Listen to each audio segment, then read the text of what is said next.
د نن یک شنبه ورځې لنډ دقیق او مهم خبرونه.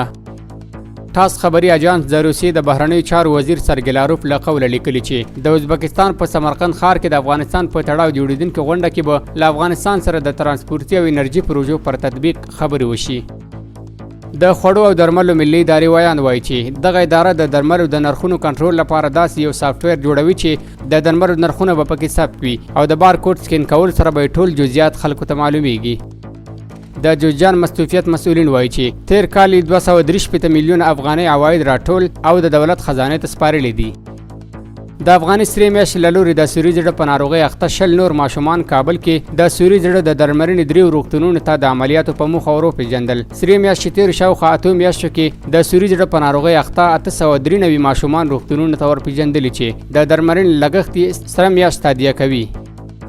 صنعت او سوداګرۍ وزارت وایي چې تیر کال د 9 میلیون ډالرو په ارزښت زیره صادره شوې. د یاد وزارت په وینا د زیرې کیفیت ته پاملرنه او معیاري بسته‌بندي د صادراتو د کچې لوړوالي لامل شوي دي.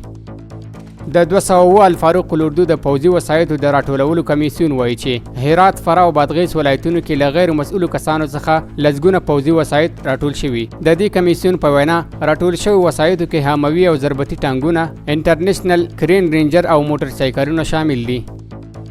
کابل ښاروالۍ وایي له پښتونستان واټ څخه تر کابل چین پورې د سړک جنمنې شوې برخې بیا ورغول شوې.